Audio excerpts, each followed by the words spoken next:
कहानी की शुरुआत होती है लिन फैमिली के उस विशाल ग्रैंड मेन हॉल से, जहां हमारा मेन कैरेक्टर ठंडी जमीन पर बेहोश पड़ा है। आसपास खड़े कुछ लोग उसे देखते ही चिल्लाने लगते हैं, जल्दी इसके मुंह पर ठंडा पानी मारो। पानी की बौछार पड़ते ही वह हड़बड़ाकर जागता है और चीखता है, लानत है, मुझे ऑफिस के लिए देर हो जाएगी। ये सुनते ही उसके पिता का गुस्सा सातवें आसमान पर पहुंच जाता है। वह शेर की तरह दहाड़ते हैं, ओ बेकार औलाद, अपनी गलती मानेगा या नहीं? लेकिन हमारा हीरो पूरी तरह कंफ्यूज्ड है। वह सबको घूरते हुए पूछता है, हूं, तुम लोग कौन हो और मैं यहां कहां फंस गया? उसके मुंह से ये शब्द निकलते ही पास खड़ा एक और गुस्सैल आदमी भड़क जाता है। ये कमीना अब नाटक कर रहा है। बहुत हुआ नाटक, अब मैं इसे एक ही वार में खत्म कर दूंगा। वह तुरंत अपनी सोर्ड निकालता है और आगे बढ़ते हुए चिल्लाता है, मेरी तलवार की धार देख, अब देखता हूं तू कहां भागता है। यह देख हमारा हीरो बुरी तरह डर जाता है।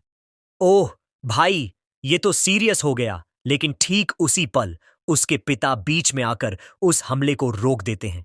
हमला करने वाला आदमी हैरान रह जाता है। पेट्रियार्क लिन, इसका क्या मतलब है? पेट्रियार्क लिन उसे शांत करने की कोशिश करते हैं। मास्टर सू, जरा रुकिए, अपनी तलवार नीचे कीजिए।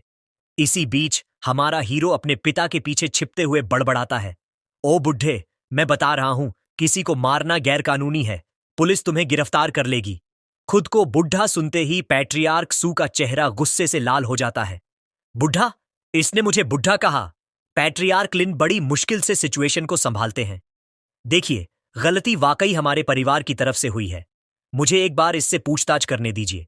उसके बाद इस निकम्मे बेटे के साथ आपको जो करना है आप कर सकते हैं। लेकिन पैट्रियार्क सू शांत होने के बजाय फिर से चिल्लाते हैं, तू घटिया, नीच लड़का, आज तो तू पक्का मरेगा। पैट्रियार्क लिन जल्दी से जोड़ते हैं, मास्टर सू, प्लीज शांत हो जाइए, कम से कम इसकी बात तो सुन लीजिए। थोड़ी देर बाद पैट्रियार्क सू आखिरकार ठंडी आह भरते हैं। ठीक है, देखते हैं तुम लोग क्या ड्रामा कर रहे हो। हमारा हीरो, जो अभी भी क्लूलेस है, फिर से पूछता है, रुको, क्या? लिन फैमिली? सू फैमिली? मुझे वाकई कुछ समझ नहीं आ रहा। पैट्रियार्क सू तंज कसते हैं, देखो इसे, याददाश्त जाने का नाटक कर रहा है। इससे सवाल पूछने का क्या फायदा? बस इस लिनबे को मार डालो। ये सुनते ही हीरो अपनी जान बचाने के लिए गिड़गिड़ाता है, भाई, तुमने गलत बंदे को पकड़ा है। मैंने वाकई कुछ नहीं किया। लेकिन तभी उसके सिर में एक भयानक दर्द उठता है। आह, लानत है, मेरा सिर फट रहा है। ठीक उसी पल कुछ अनफेमिलियर मेमोरीज उसके दिमाग में बांट की तरह आने लगती हैं। उसे अतीत की झलकियां दिखाई देती हैं। जिस दिन लिन बे पैदा हुआ था, पेट्रियार्क लिन की वो खुशी, फिर बचपन की ट्रेनिंग के सीन, ढंग से खड़े रहो, अपनी कमर सीधी रखो, और भी यादें आती हैं। लिन बे बड़ा हो रहा है, आलसी और बिगड़ा हुआ बन रहा है। पेट्रियार्क लिन उसे डांट रहे हैं, तुम बस सारा दिन घूमते रहते हो, न कोई अनुशासन, न कोई भविष्य। और लिन बे लापरवाही से हंस रहा है। होश में आते ही हीरो सदमे में बुदबुदाता है, क्या क्या मैंने ट्रांसमिग्रेट कर लिया? उसे एहसास होता है कि उसके दिमाग की यादें इस शरीर के असली मालिक की हैं। तभी कल रात का एक धुंधला सा सीन उसके दिमाग में आता है। रुको, क्या ये कल का है? उसे एक हैंडसम लड़का याद आता है, जिसका नाम यीन है। एक खूबसूरत लड़की और खुद को एक बिगड़ा हुआ अमीर खानदान का यंग मास्टर। अब धीरे धीरे सब कुछ धुंधला सा याद आने लगता है। उसे याद आता है कि किसी ने कहा था, शांत हो जाओ बेबी, रिलैक्स। वो लड़की बहुत गुस्से में थी, उसका दिमाग ठिकाने पर नहीं था, और उसके बाद कुछ बहुत ही भयानक हुआ था। जैसे ही सच की कड़वाहट उसे महसूस होती है, उसका चेहरा सफेद पड़ जाता है। ओह नहीं, मत बताओ कि मैंने वाकई कुछ इतना घटिया काम किया है। उसके चेहरे के अजीब हाव भाव देखकर पेट्रियार्क लिन गुस्से में दहाड़ते हैं, हे, ये सब याद करके तू मुस्कुरा क्यों रहा है? उसी वक्त पेट्रियार्क सू का आपा पूरी तरह खो जाता है। कमीने, अब तू मरेगा। वह फिर से अपनी सोट घुमाता है, लेकिन पैट्रियार्क लिन उसे नंगे हाथों से रोक लेते हैं। हमारा हीरो फटी आंखों से ये नजारा देखता है। भाड़ में जाए, उसने नंगे हाथों से तलवार पकड़ ली।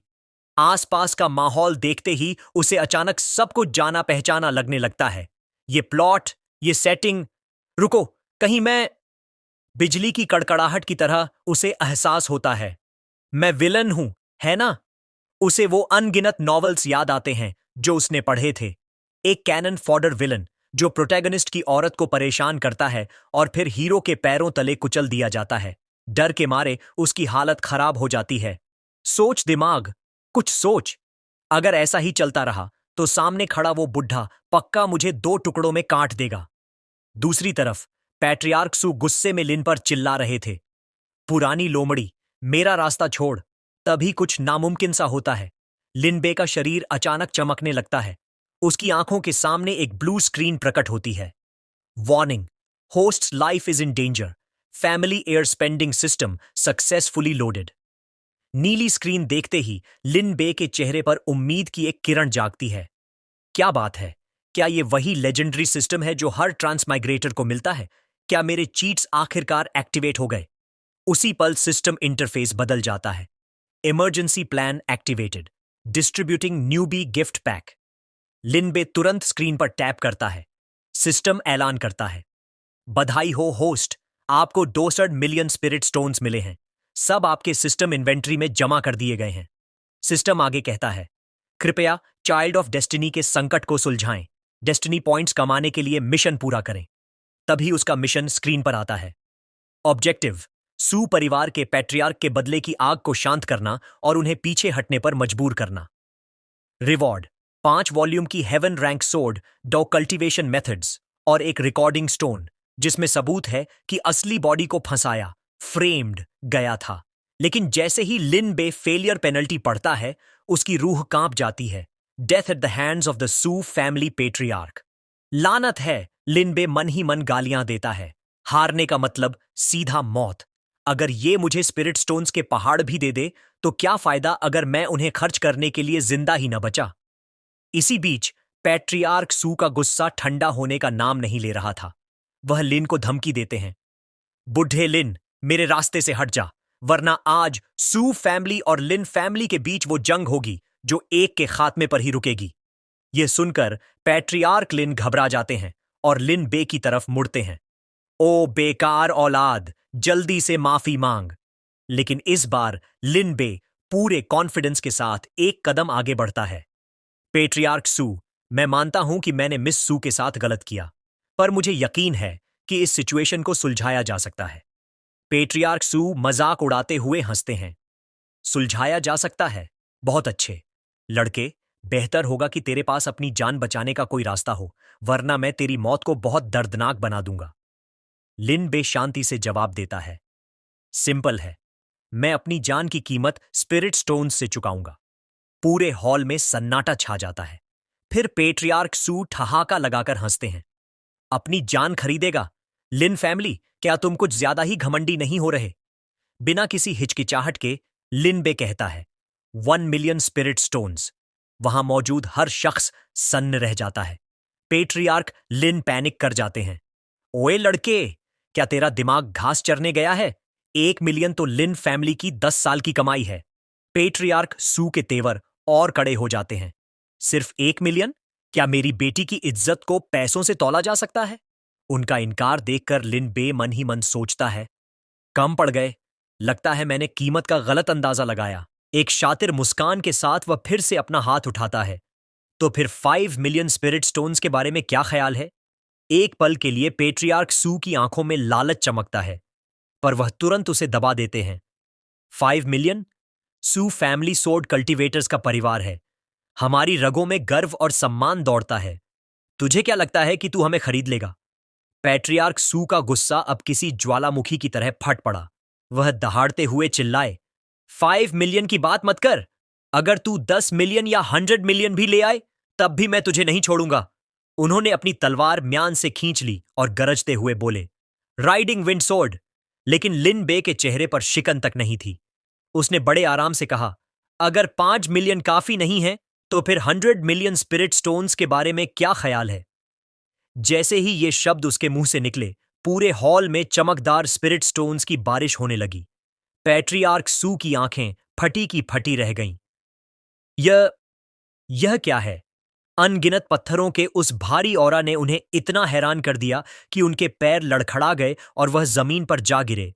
क्या ये वाकई 100 मिलियन स्पिरिट स्टोन्स हैं? यहां तक कि पेट्रियार्क लिन भी हक्के बक्के रह गए।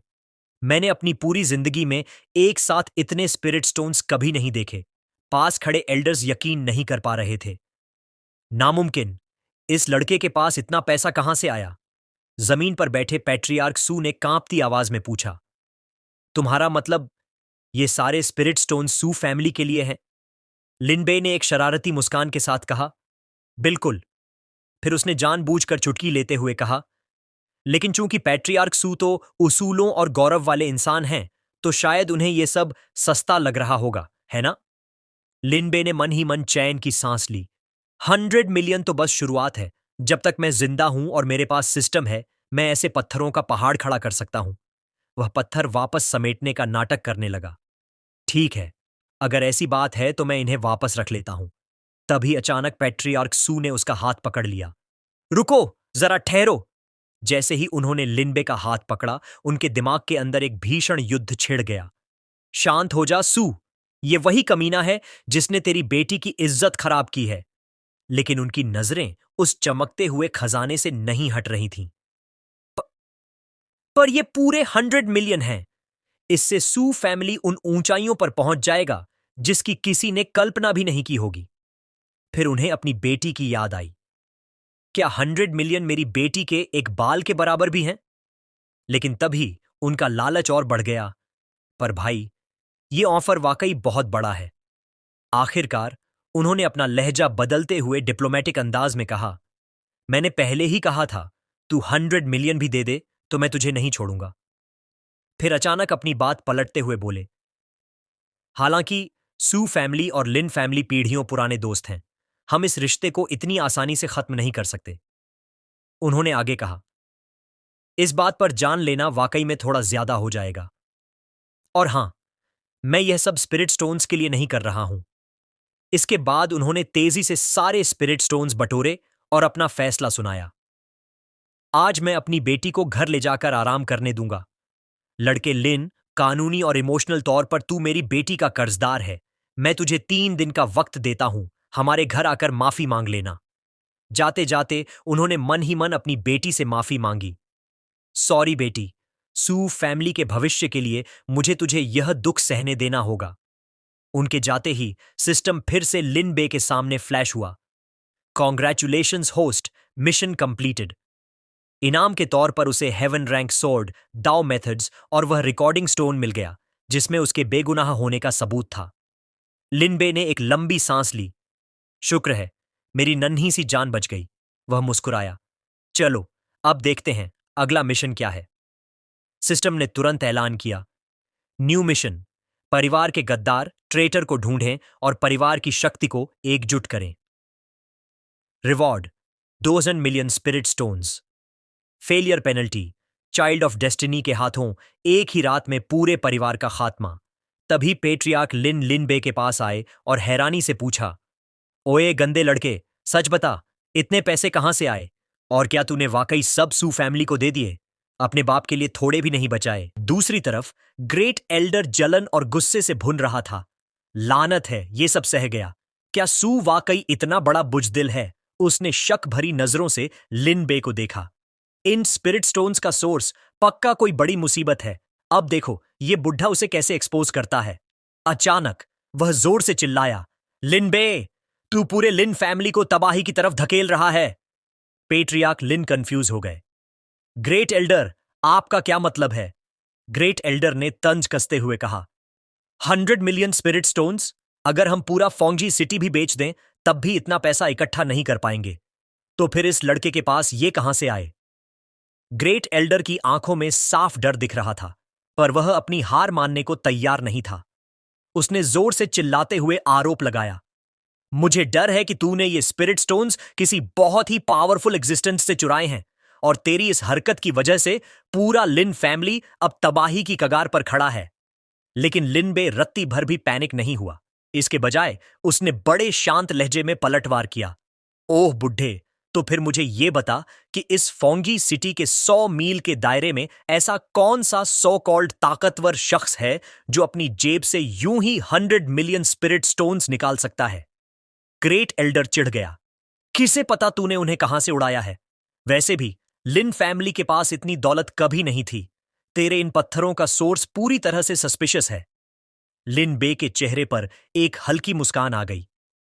ग्रेट एल्डर की बातें वाकई दिलचस्प हैं, पर क्या होगा अगर मैं कहूं कि ये 100 मिलियन स्पिरिट स्टोन्स मुझे उसी पावरफुल फिगर ने दिए हैं जिसका आप जिक्र कर रहे हैं?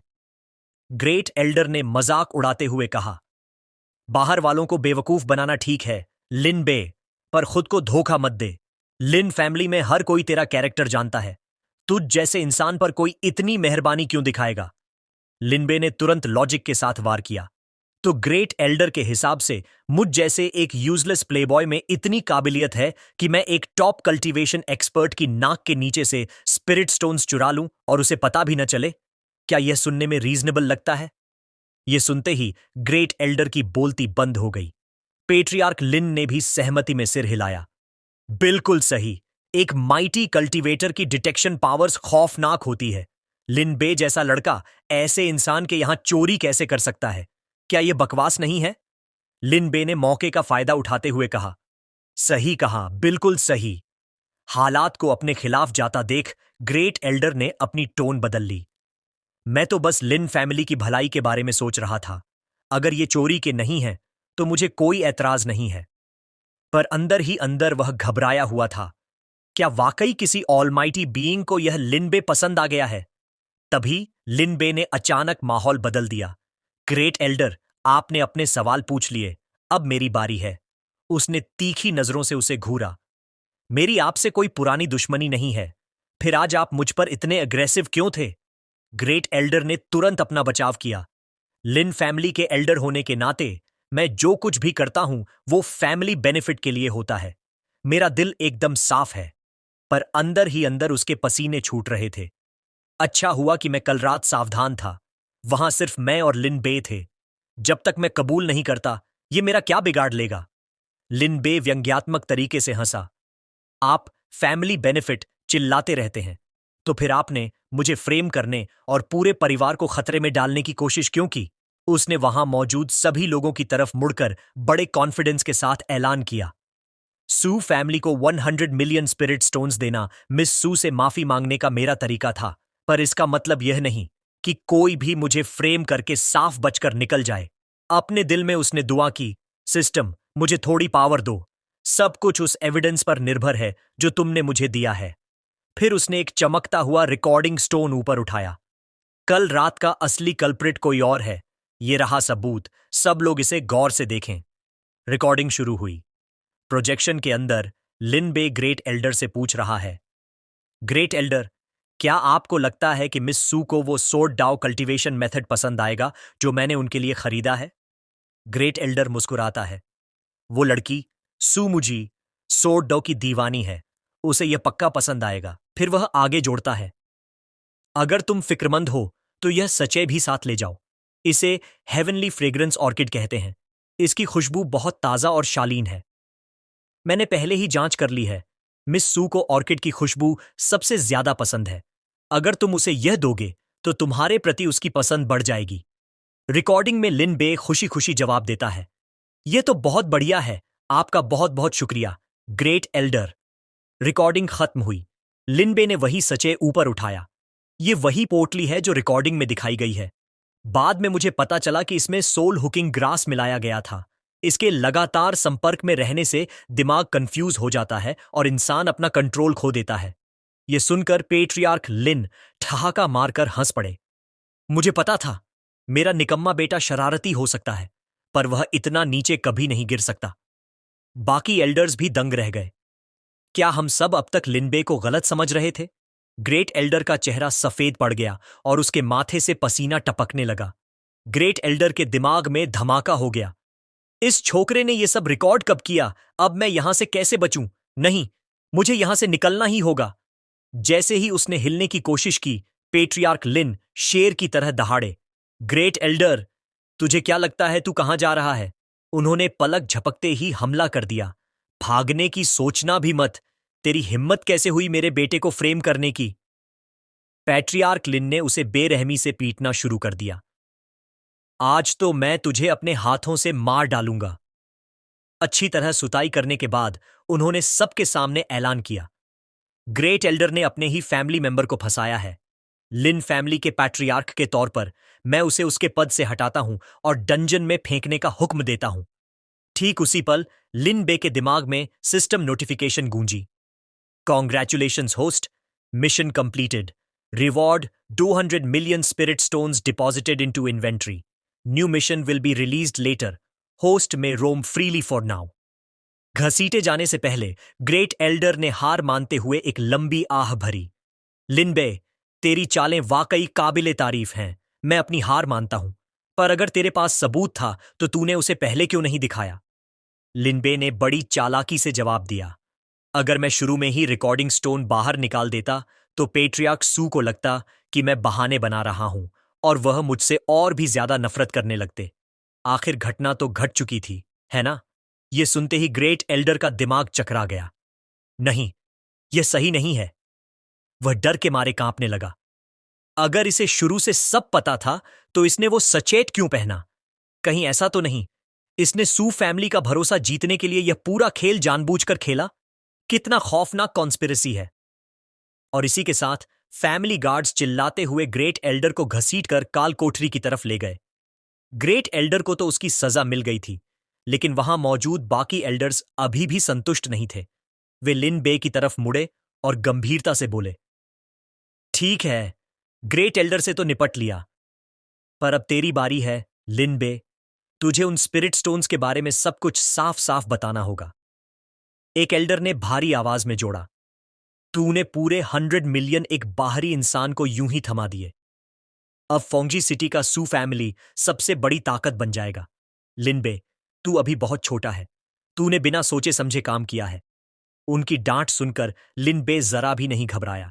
इसके बजाय उसने बड़े आराम से और भी ज्यादा स्पिरिट स्टोन्स बाहर निकाले और कहा, ओह, आपसे किसने कहा कि मेरे पास सिर्फ 100 मिलियन थे? और भी ज्यादा चमकदार पत्थर देख पेट्रियार्क लिन का चेहरा खुशी से खिल उठा। शानदार, मेरे बेटे, मुझे पता था तू इतना बेवकूफ नहीं है। एक एल्डर ने यकीन न करते हुए पूछा, क्या वाकई और भी है? लिनबे, क्या सच में तू किसी बहुत बड़े पावर हाउस को जानता है? लिनबे ने एक गहरी सांस ली और रहस्यमयी अंदाज में जवाब दिया, मैं कह नहीं सकता। मैं वाकई कुछ भी रिवील नहीं कर सकता। यह सुनते ही सारे एल्डर्स अपने मन में कयास लगाने लगे। आमतौर पर वो महान एक्सपर्ट्स दूसरों के सामने आना पसंद नहीं करते। लिनबे के बर्ताव को देखकर लगता है कि पक्का इसके पीछे कोई टेरिफाइंग कल्टीवेटर खड़ा है। यह लिन फैमिली के लिए एक बहुत बड़ा मौका है। यहां तक कि पैट्रियार्क लिन भी गहरी सोच में डूब गए। हमारा लिन परिवार तो असल में सेंट्रल रीजन लिन क्लैन की बस एक ब्रांच है। कहीं इस निकम्मे बेटे की मुलाकात मेन क्लैन के किसी एक्सपर्ट से तो नहीं हो गई? उनके सीरियस चेहरे देखकर लिन बेमन ही मन कंफ्यूज हो रहा था। ये लोग आखिर क्या क्या इमेजिन कर रहे हैं? उसने सोचा। भले ही 100 मिलियन स्पिरिट स्टोन्स बहुत हैं, पर जब तक मैं क्राइसिस सॉल्व करता रहूंगा, सिस्टम मुझे और देता रहेगा। इन पत्थरों के मुकाबले मुझे अभी जिस चीज की जरूरत है वो है लिन फैमिली के अंदर अपनी राइट टू स्पीक। फिर उसने सबके सामने अपनी शर्त रखी। हालांकि फैमिली ये 100 मिलियन स्पिरिट स्टोन्स मुफ्त में नहीं ले सकती। मेरी एक छोटी सी शर्त है। उसने चारों तरफ देखा और जोर से कहा, आज से लिन फैमिली में सिर्फ एक आवाज होगी, कौन मेरे साथ है और कौन मेरे खिलाफ। यह सुनते ही पैट्रियार्क लिन को लगभग हार्ट अटैक आ गया। उनके दिमाग में चीख गूंजी, यह नालायक बेटा असल में मेरी पैट्रियार्क की गद्दी छीनना चाहता है। मैंने पास्ट में इसे इतनी बार पीटा है। अगर यह पैट्रियार्क बन गया तो मेरी तो लाइफ ही खत्म हो जाएगी। लिनबे ने अपने कंजूस बाप की तरफ एक नजर डाली और मन ही मन सोचा, ग्रेट एल्डर वाले कांड से साफ है कि यह बेचारा बाप पूरी तरह से फैमिली को कंट्रोल नहीं कर पाता।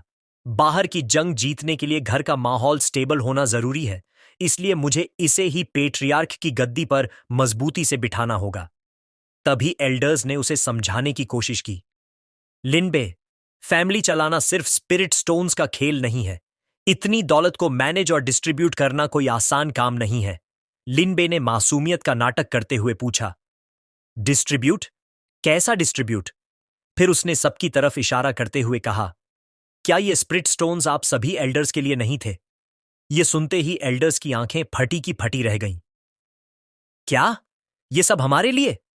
लिनबे ने पूरे स्वैग के साथ जवाब दिया, बिल्कुल। अगर ये लिन फैमिली के खजाने के लिए होते तो मैं इन्हें सीधा गोदाम भेज देता, यहां बाहर क्यों निकालता? यह सुनते ही एक एल्डर एक्साइटमेंट में भागा भागा आया, लिनबे का हाथ पकड़ा और गर्व से बोला, मुझे तो शुरू से पता था, इस बच्चे लिनबे में असली टैलेंट है। उसे अब लिनबे में साक्षात आसमान से भेजा गया फरिश्ता नजर आने लगा। बाकी एल्डर्स भी जोश में आ गए। अब से इसे पेट्रियार्क लिनबे कहो। जो भी पैट्रियार्क लिनबे के खिलाफ जाएगा उसे पहले मुझसे निपटना होगा। इतना जबरदस्त सपोर्ट देखकर लिनबे खुद दंग रह गया। अरे, अगर एल्डर्स ऐसा सोचते हैं तो ठीक ही होगा। पर उसके दिमाग में चीख गूंजी, क्या? इन्होंने मुझे ही पैट्रियार्क बना दिया? उसने पैनिक में हाथ हिलाते हुए मना किया, नहीं नहीं नहीं, मुझे पैट्रियार्क नहीं बनना। एक एल्डर ने समझदारी वाली मुस्कान के साथ कहा, मैं समझ गया, दिखावे के लिए पैट्रियार्क लिन ही मुखिया रहेंगे, पर असली पावर तुम्हारी होगी। यह तरीका ज्यादा सेफ है।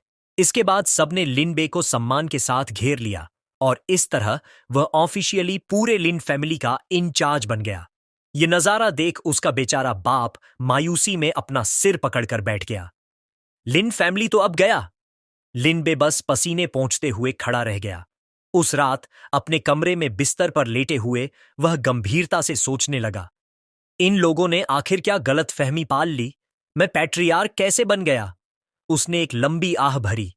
खैर, जब बात यहां तक पहुंच ही गई है तो मुझे लिन फैमिली के इंचार्ज वाली पहचान को अपनाना ही होगा। तभी उसे कुछ जरूरी याद आया। वैसे मुझे अब तक इस सिस्टम के सही फंक्शंस ही नहीं पता। System, introduce all your functions. Screen तुरंत फ्लैश हुई। सिस्टम गोल, होस्ट के लिए एक स्टेबल और सेफ आरामदायक माहौल बनाना।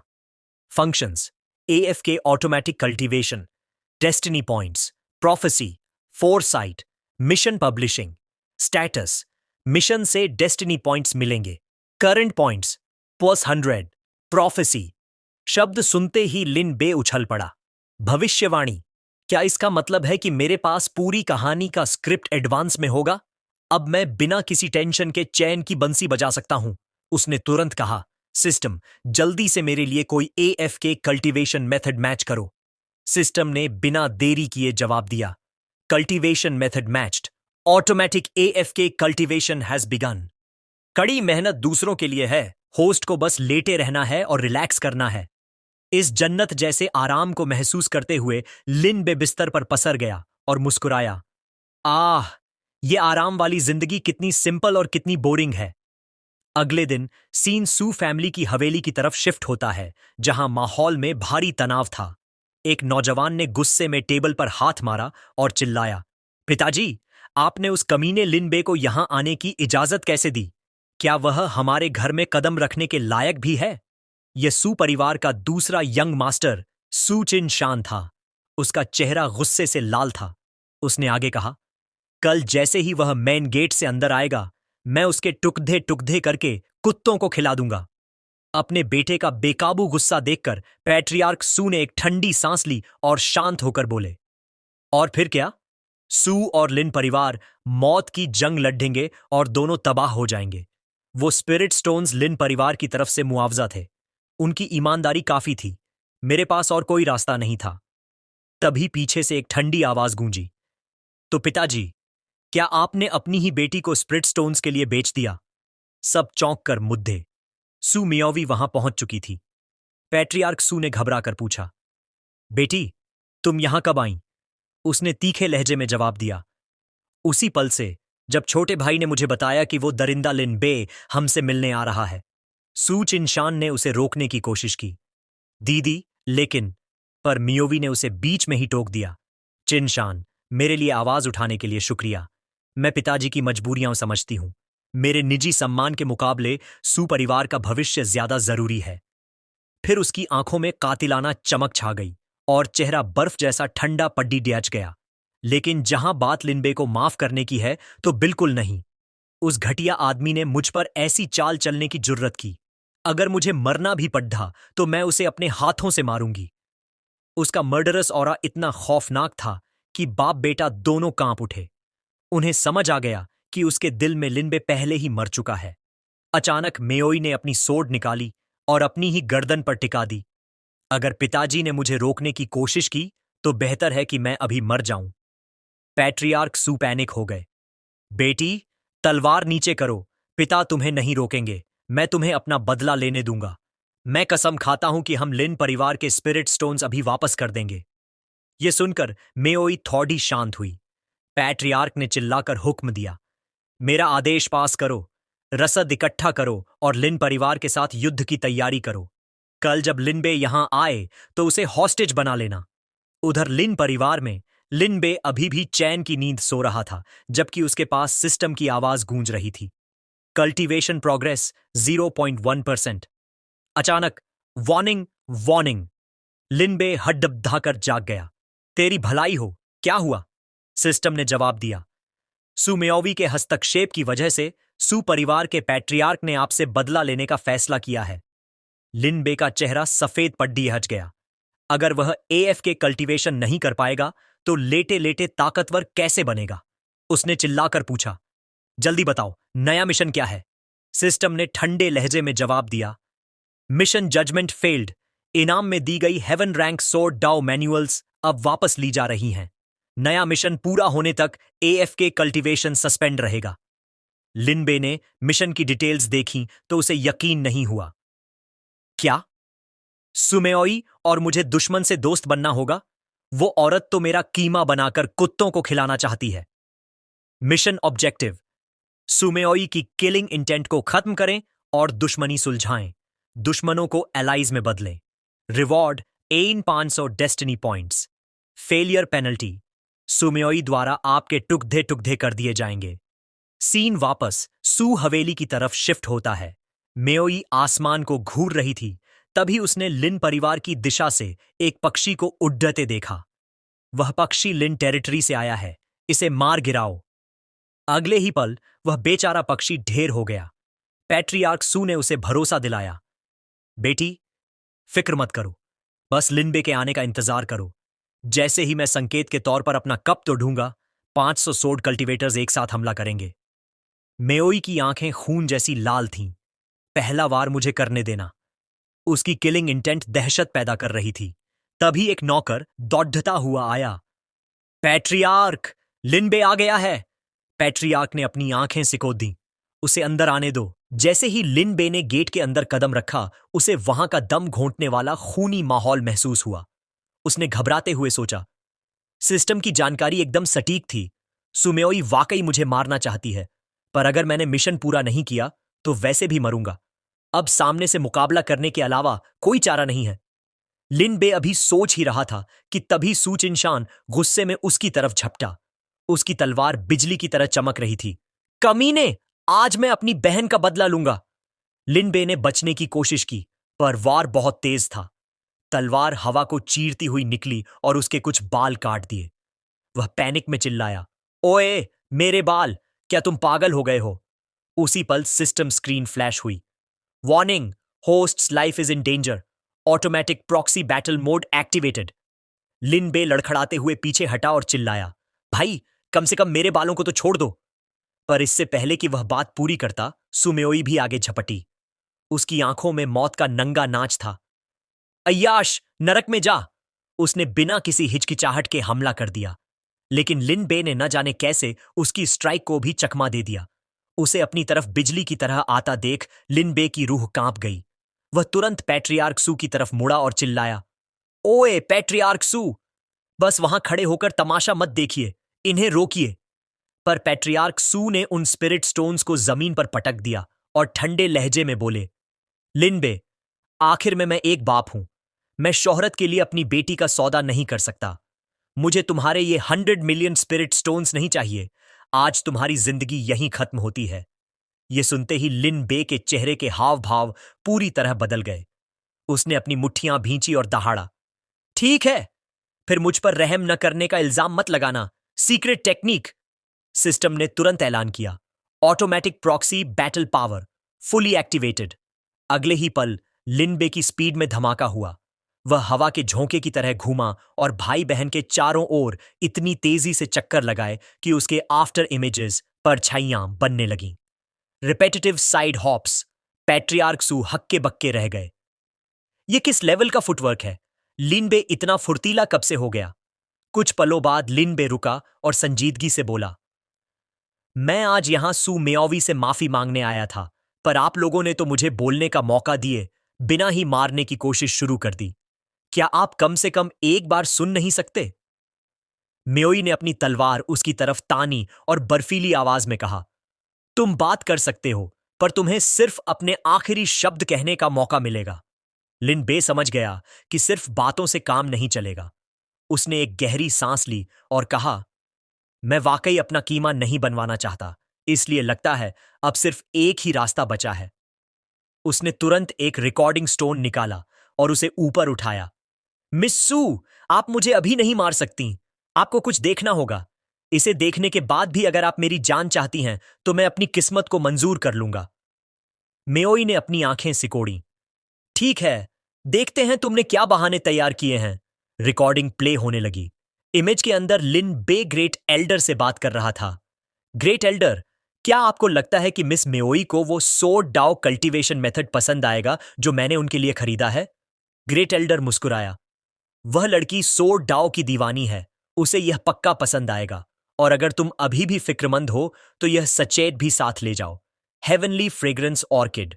इसकी खुशबू बहुत ताजा और शालीन है। उसने आगे कहा, मैंने जांच कर ली है। मेओई को ऑर्किड की खुशबू सबसे ज्यादा पसंद है। अगर तुम उसे यह दोगे तो तुम्हारे प्रति उसका नजरिया पक्का बदल जाएगा।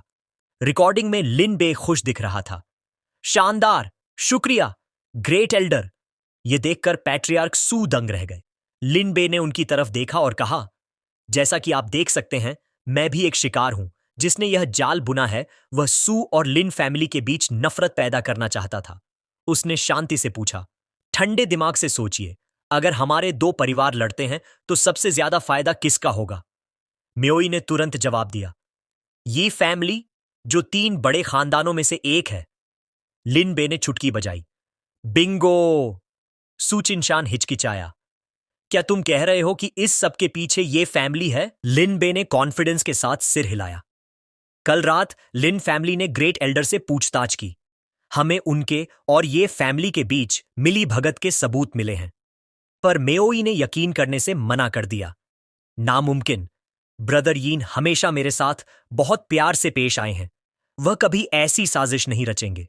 लिनबे ने आह भरी। मिस, यन सिर्फ येन है। वह पूरी ये फैमिली को रिप्रेजेंट नहीं करता। वैसे भी उस वाकये के बाद क्या वह आपसे एक बार भी मिलने आया? मेओई हकलाने लगी। वो इसलिए क्योंकि भाई येन ने अफवाहें सुनी थीं और वह मेरे लिए कोई मुसीबत नहीं खड़ी करना चाहते थे। और वैसे भी यह सब तुम्हारी वजह से हुआ, लिनबे। लिनबे ने मन ही मन सोचा। असली मालिक की यादों के हिसाब से येन बस आना ही नहीं चाहता था, पर अगर मैंने अभी यह कहा तो वह मुझे पक्का मार डालेगी। इसलिए उसने टॉपिक बदल दिया। जो हुआ सो हुआ। उस रात मैंने जो सोर्ड डाओ मेथड तैयार किया था उसे मेरी माफी समझकर स्वीकार कीजिए। जैसे ही मेओई ने हेवन हार्ट सोर्ड टेक्निक को देखा, उसकी आंखें फैल गईं। यह तरीका, इसमें तो असली सोर्ड इंटेंट है। क्या यह एक हेवन रैंक कल्टीवेशन टेक्निक है? यह सुनते ही सुचिन शान गुस्से में फट पड़ा। मजाक बंद करो कमीने। कल तुमने मेरे बाप को पैसों की रिश्वत दी, तो तुम्हें लगता है आज मेरी बहन को भी ऐसे ही बेवकूफ बना लोगे? सुचिन शान एक बार फिर पागल होकर झपटा। मेरी बहन को तुम्हारे इन घटिया तोहफों की जरूरत नहीं है, जहन्नुम में जा। लिन बेडर के मारे कांपने लगा, पर तभी अचानक मियोवी बिजली की रफ्तार से उनके बीच में आई। चिनशान, रुक जाओ। उसने अपने भाई को एक जोरदार मुक्का जड़ा और उसे दूर फेंक दिया। सुचिनशान जमीन पर गिरकर दर्द से कराहने लगा। आह! इधर मेओई अपने हाथों में मौजूद कल्टीवेशन मेथड को फटी आंखों से देख रही थी। वह पूरी तरह सुन्न थी। उसकी आंखों में चमक आ गई और उसने यकीन न करते हुए पूछा, अ हेवन रैंक कल्टीवेशन मेथड? क्या यह वाकई मेरे लिए है? लिनबे उसके रिएक्शन को देखकर चकरा गया। ये तो बस एक कल्टीवेशन मेथड है। ये ऐसे क्यों रिएक्ट कर रही है जैसे इसकी लॉटरी लग गई हो? जब मैंने 100 मिलियन स्पिरिट स्टोन्स दिए थे, तब तो ये इतनी खुश नहीं दिखी थी। पर मेओई के दिल के अंदर उथल पुथल मची थी। एक हेवन रैंक टेक्निक, ये वो विरासत है जिसके लिए बड़े बड़े खानदान सिर्फ सपने देखते हैं। मैंने सालों मार्शल आर्ट्स की ट्रेनिंग की है। अगर इसे पाने के लिए मुझे मरना भी पड़े तो मुझे कोई अफसोस नहीं होगा। इतने महान खजाने को हाथ में थामे वह सुध बुद्ध खो बैठी थी। उसे समझ नहीं आ रहा था कि लिन बे ने इसे इतनी सादगी से कैसे थमा दिया, जैसे कोई फल दे रहा हो। उसने उलझन में उसे घूरा। क्या लिन बे वाकई वही मामूली निकम्मा अय्याश लड़का है? अपनी बहन को सोच में डूबा देख सुचिन शान चिल्लाया, दीदी, आखिर चल क्या रहा है? आपने उस कमीने का तोहफा स्वीकार क्यों किया? उसे इग्नोर करते हुए लिन बे ने मेओई की तरफ देखा और थोड़े कॉन्फिडेंस के साथ पूछा, मिस सू, क्या मेरा माफी का तोहफा काफी है? मेओई खामोश रही। लिन बे घबराने लगा। कम से कम कुछ तो बोलो, ऐसे पत्थर की मूरत मत बनो। मेओई ने धीरे से अपना मुंह खोला। यह तोहफा। इससे पहले कि वह अपनी बात पूरी करती, पैट्रियार्क सू अचानक आगे आए और बीच में टोक दिया, बेटी, मुझे तुमसे अकेले में बात करनी है। वह उसे एक तरफ ले गए, लिनबे और सुचिन शान को पीछे छोड़ते हुए। चिनशान का गुस्सा फिर भड़क उठा। उसने अपनी तलवार निकाली और लिनबे पर हमला किया। कमीने, तूने मेरे बाप और बहन को बेवकूफ बनाया होगा, पर मुझे नहीं। मेरी तलवार का स्वाद छक। पर इससे पहले कि वह करीब पहुंच पाता, पैट्रियार्क सू ने उसे एक ही वार में नीचे गिरा दिया। उफ! एक शांत कोने में पैट्रियार्क सू ने गंभीरता से पूछा, बेटी, जो तरीका लिनबे ने तुम्हें दिया है, वो कैसा है? मेओई ने उसे बारीकी से जांचा और जवाब दिया, यह वाकई हेवन रैंक कहलाने के लायक है। यह उस profound rank riding wind sword से कहीं ज्यादा गहरा और पावरफुल है, जिसकी मैं प्रैक्टिस कर रही थी। यह सुनकर पैट्रियार्क सू गहरी सोच में डूब गए। काफी विचार करने के बाद वह बोले, वो लड़का लिनबे शायद सही कह रहा है। 80% चांस है कि इस सब के पीछे ये फैमिली का हाथ है। मेओई ने सहमति में सिर हिलाया। मुझे भी ऐसा ही लगता है। अब लिनबे से बदला लेने के बजाय मैं यह पता लगाना चाहती हूं कि वाकई मुझे नुकसान पहुंचाने की कोशिश कौन कर रहा है। उसके पिता ने उसे वार्निंग दी, लिनबे को सबक सिखाने की बात भूल जाओ। वो लड़का जितना दिखता है उससे कहीं ज्यादा शातिर है।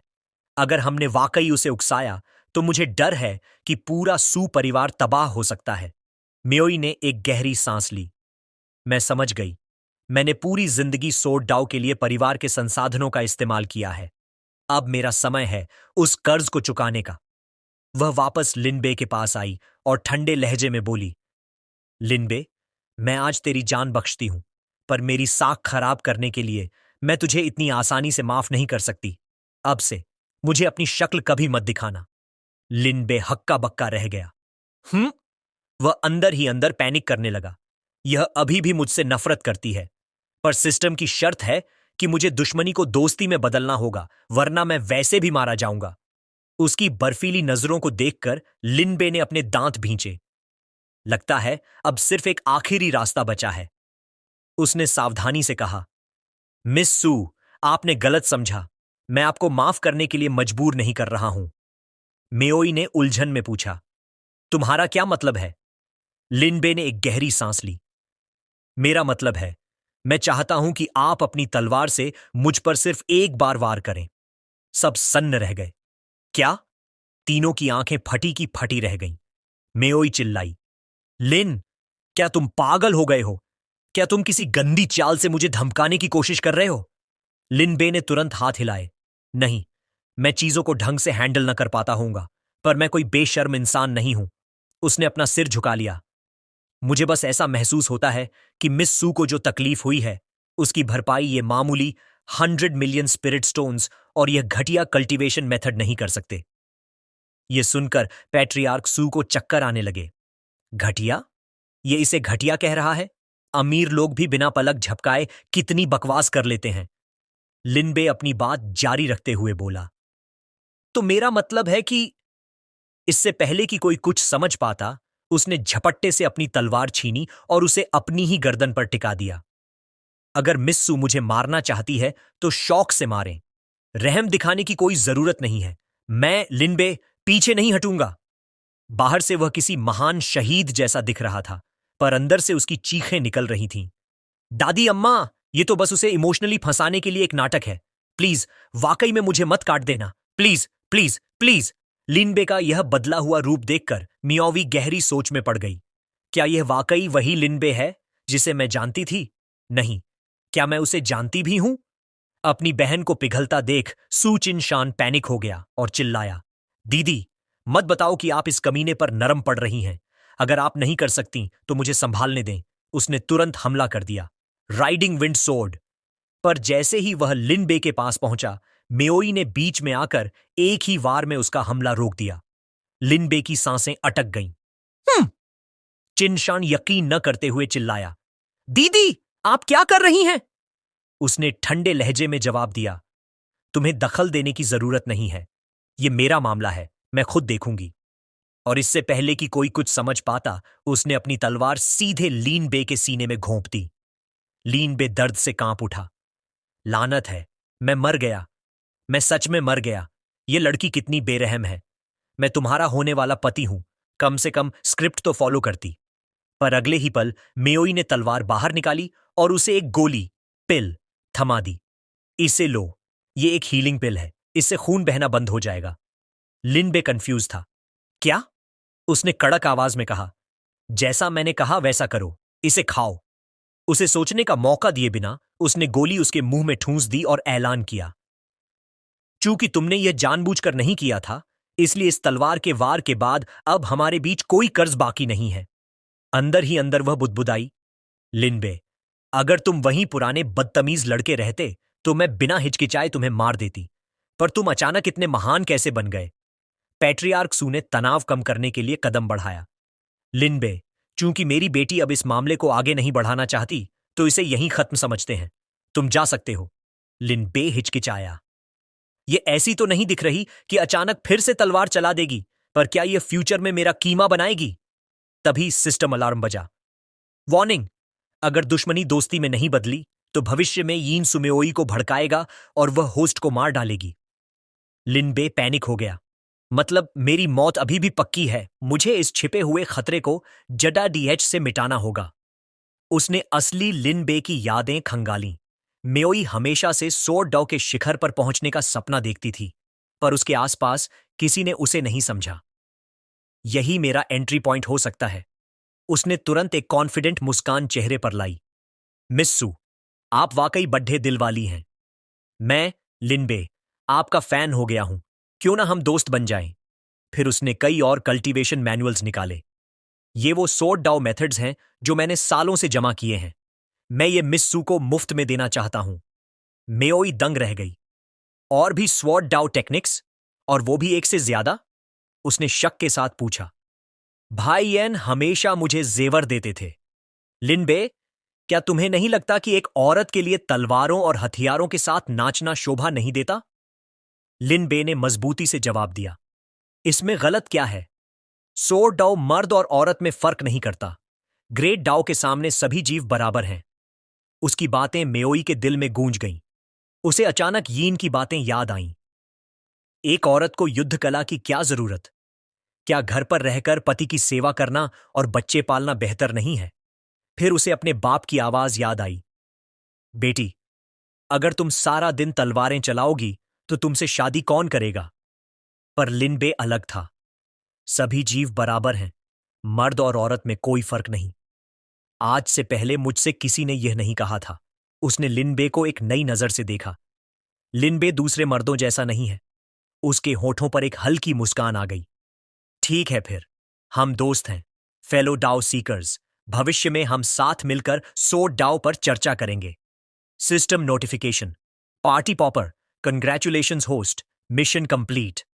सुमेओई के साथ दुश्मनी अब दोस्ती में बदल चुकी थी। सिस्टम ने ऐलान किया, mission accomplished, 1500 destiny points granted, AFK cultivation function restored. लिनबे ने एक लंबी और चैन की सांस ली। शुक्र है, यह बिल्कुल आसान नहीं था। आखिरकार मेरी नन्ही सी जान बच गई। लेकिन इससे पहले कि वह चैन की बंसी बजा पाता, सिस्टम फिर से गूंज उठा। Warning, warning, child of destiny. ये फैन के दिल में होस्ट के लिए किलिंग इंटेंट पैदा हो गई है। न्यू मिशन, इस खतरे का जल्दी आज से खात्मा करें। Reward 2,000 destiny points. Failure penalty, child of destiny के हाथों दर्दनाक मौत। लिनबे वहीं जम गया। क्या येन, वो साला चाइल्ड ऑफ डेस्टिनी मेरे पीछे पडीडीएच गया। सीन शिफ्ट होता है। ये फैन गुस्से में पागल होकर दहाड़ डांट रहा था। उस लिन परिवार के कमीने की इतनी हिम्मत कि मेरी औरत को हाथ लगाए।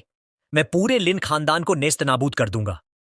उसकी आंखों में बर्फीली नफरत थी। उसने मन ही मन सोचा। रही बात सुमेओई की, भले ही उसकी साख मिट्टी में मिल गई हो, फिर भी वह मेरी रखैल बनने के लायक तो है ही। यन पहले ही सू हवेली पहुंच चुका था, पर जैसे ही उसने अंदर कदम रखा, जो उसने देखा उसने उसके होश उड़ा दिए। उसने अपनी आंखें सिकोड़ दी और गौर से देखा। वहां लिन बे और सुमेओई साथ खड्डे बातें कर रहे थे। वह लिन बे है, वह यकीन न करते हुए बुदबुदाया। सुमेओई लिन बे से बड्ढे सम्मान के साथ बात कर रही थी। फेलो डाओइस्ट लिन, मैं आपकी नेक दिली को बेकार नहीं जाने दूंगी। मैं पूरे दिल से सोर्ड डाओ की पढ़ाई करूंगी। लिन बे ने बड्ढे कैजुअल और आलसी अंदाज में जवाब दिया। मिस सू, आप बहुत विनम्र हो रही हैं। भविष्य में अगर समय मिला तो मैं निश्चित रूप से स्वॉर्ड आर्ट्स पर चर्चा करने आऊंगा। येन ये सब खामोशी से देख रहा था। उन दोनों को इतना करीब देख जलन उसके अंदर जहर की तरह फैल गई। उसने अपने दांत भींचे और मन ही मन गालियां दी। लानत है, यह लिन बे से चुपके से मिल रही है। उसका हाथ अपनी स्टोरेज रिंग की तरफ बढ़ा और एक काला विचार उसके दिमाग में आया। मैंने पहले इसे ठीक करने का सोचा था, पर अब मैंने अपना इरादा बदल लिया है। उसकी मुट्ठियां भींच गईं और चेहरा क्रूर हो गया। मैं सीधा सू परिवार के सामने शादी का प्रस्ताव रखूंगा और शादी की रात मैं इसे धीरे धीरे टॉर्डेज पाऊंगा। वह कोल्ड बॉडी आखिर एक बेहतरीन कॉल्ड्रन जो है। एक शैतानी मुस्कान उसके चेहरे पर तैर गई। लिन बे वहां से निकलने की तैयारी कर रहा था। येन ने उसे जाते हुए देखा और नफरत से मुस्कुराया। रही बात लिन बे की, तो वह महज एक कचरा है। जैसे ही मेरा ब्रेक थ्रू सफल होगा, मैं उसे और पूरे लिन परिवार को एक ही झटके में साफ कर दूंगा। सीन फिर बदलता है। लिन बे अपने बिस्तर पर बैठा सिस्टम स्क्रीन को घूर रहा था। उसका चेहरा मायूसी से भरा था। एक और मौत मेरे सिर पर नाच रही है। हे सिस्टम, क्या तू वाकई मुझे मरते हुए देखना चाहता है? सिस्टम ने तुरंत जवाब दिया। सिस्टम मिशंस भविष्य के संकटों को देखकर जारी किए जाते हैं। सिस्टम का होस्ट को नुकसान पहुंचाने का कोई इरादा नहीं है। लिन बे ने एक गहरी सांस ली और हार मान ली। ठीक है भाई, अगर तू ना होता तो वो बुढ़ा सू अब तक मेरे 2 टुकड़े कर चुका होता। छोड़ दो, अपनी ताकत बढ़ाना ही असली सच है। तभी उसकी आंखें चमक उठीं। System, I want to do a lottery draw. एक लॉटरी विंडो सामने आ गई। एक ड्रॉ के लिए 100 डेस्टिनी पॉइंट्स चाहिए थे। लिनबे ने बिना सोचे समझे X10 चुना और कॉन्फिडेंस से बोला, पूछने की जरूरत है क्या?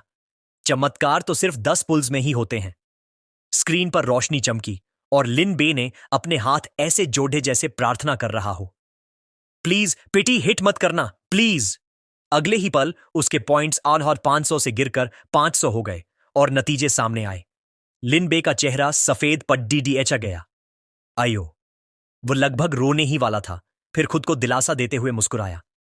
कम से कम ये 9 साधारण आइटम्स तो नहीं है ना? सिस्टम ने इनाम दिखाए। 3x 100 million spirit stones. पैसों की अब कोई कमी नहीं।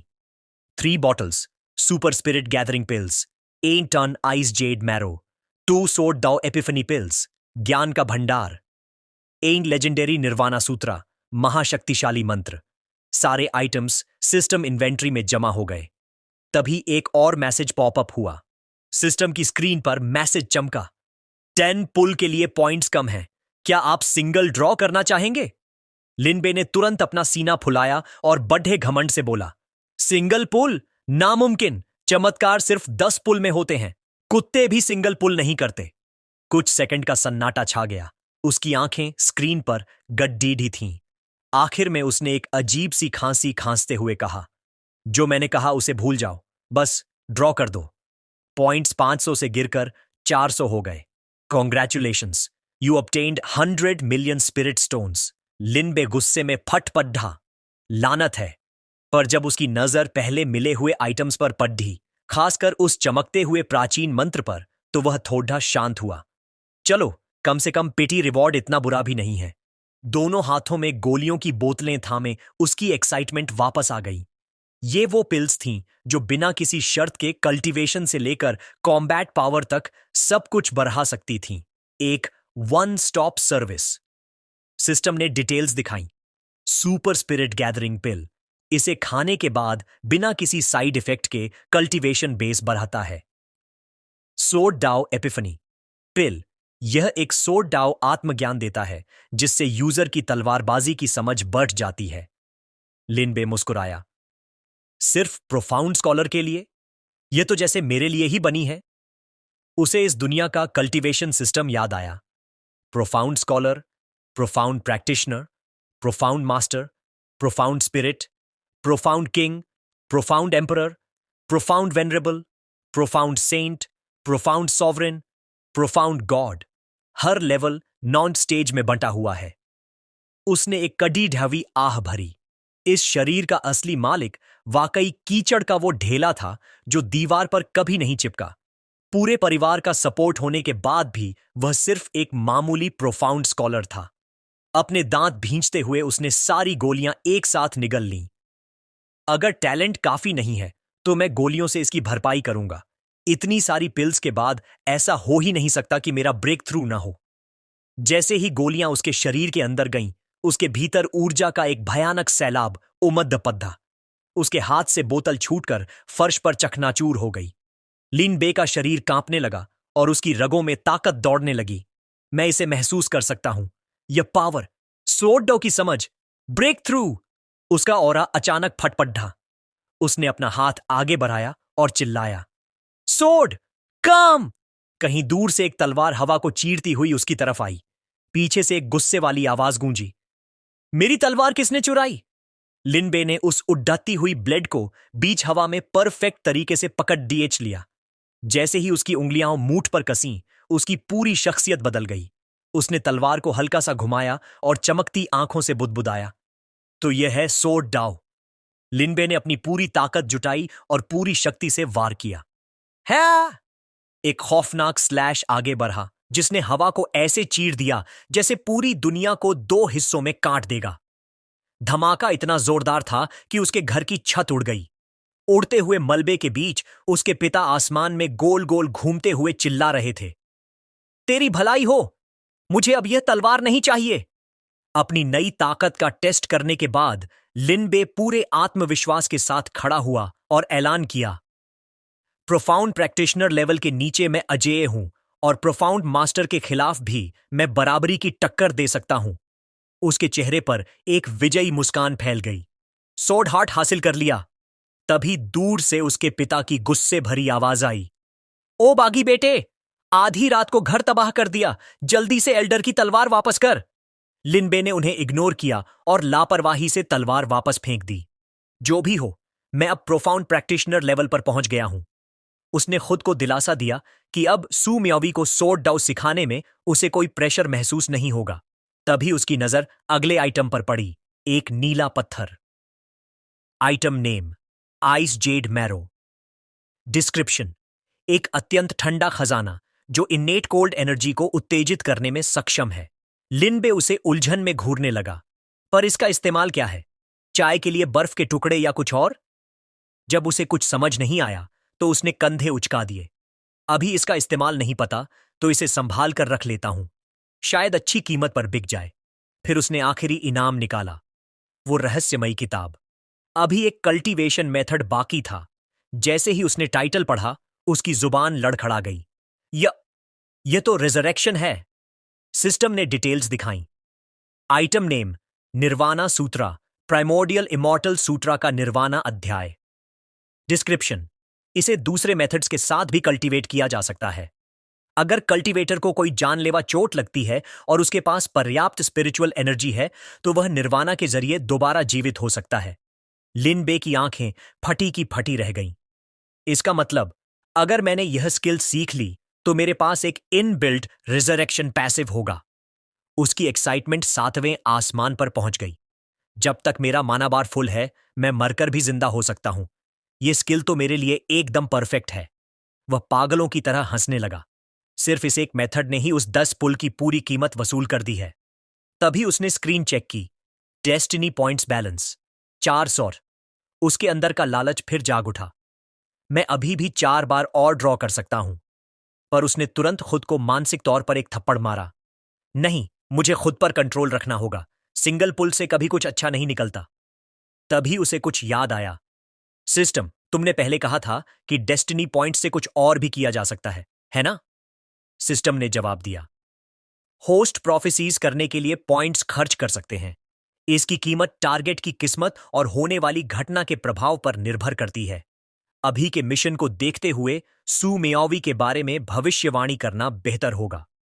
लिन बे की आंखें चमक उठीं। सही कहा, मैं तो लगभग भूल ही गया था। जल्दी से मुझे जानकारी दो। जैसे ही उसने कंफर्म किया, उसके पॉइंट्स 400 से गिरकर 0 हो गए।